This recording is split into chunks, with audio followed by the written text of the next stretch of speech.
Our journey through the Florida Keys began in Key Largo, the first and the longest of the Florida Keys.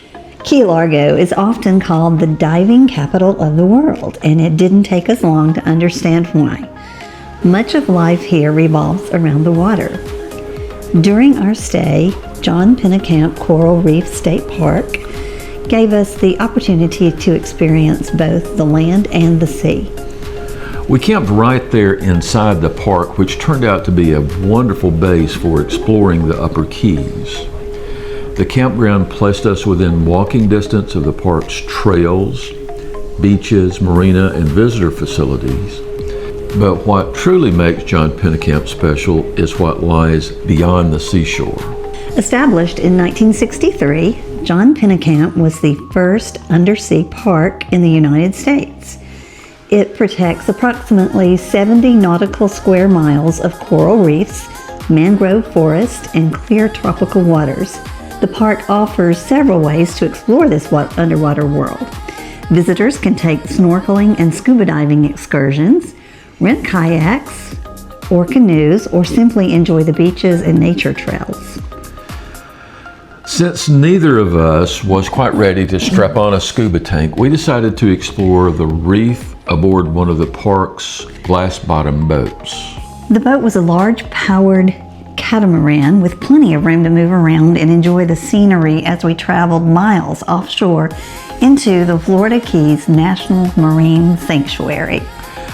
The ride was an experience all its own. The farther we traveled from shore, the more color the water changed. Behind us, Key Largo, slowly disappearing from view, and all around us was the beautiful blue water of the Atlantic. Once we reached the reef, we moved inside and gathered around the large viewing windows built into the bottom of the boat. Looking down through the glass gave us an entirely different view of the Keys. Beneath us were coral formations, tropical fish, and an underwater landscape most people would never see without getting wet. Now, I'll admit that seeing a coral reef through the bottom of a moving boat can take a little getting used to.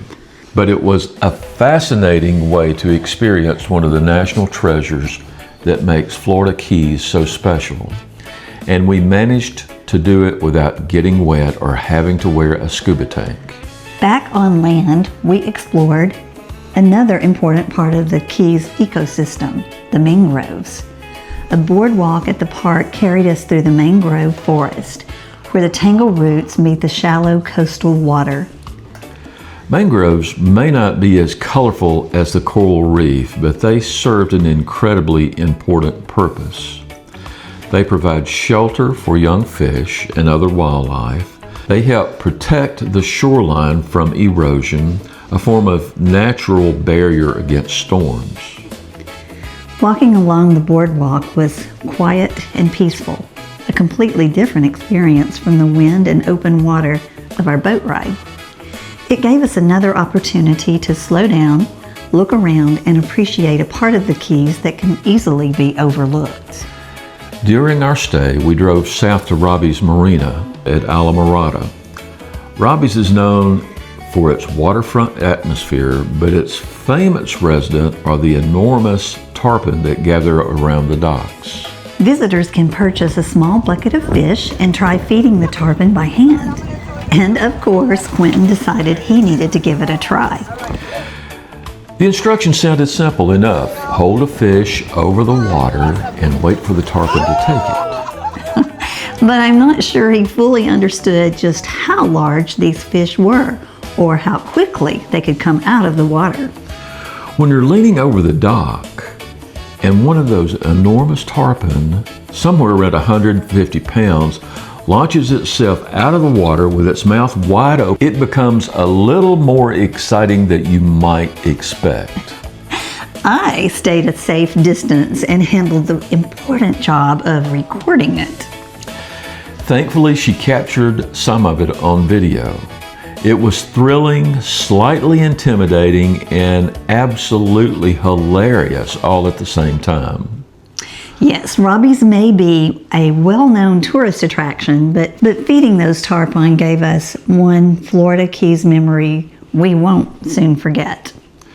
We ended our time at Key Largo in a way that has become important to us during our travels, worshiping with a local church.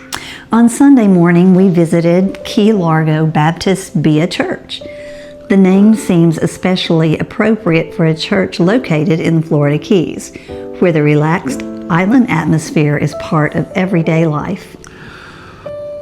Although we were only visitors, we were welcomed warmly and had the opportunity to worship with fellow believers far beyond our home church in Alabama. One of the things travel continually reminds us is that the family of God extends far beyond the walls of our own church.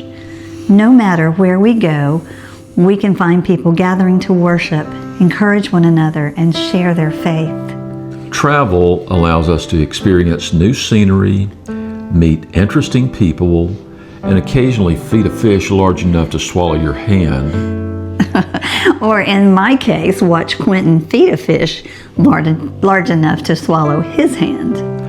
But our travels also remind us that where our journey may take us, God is already there.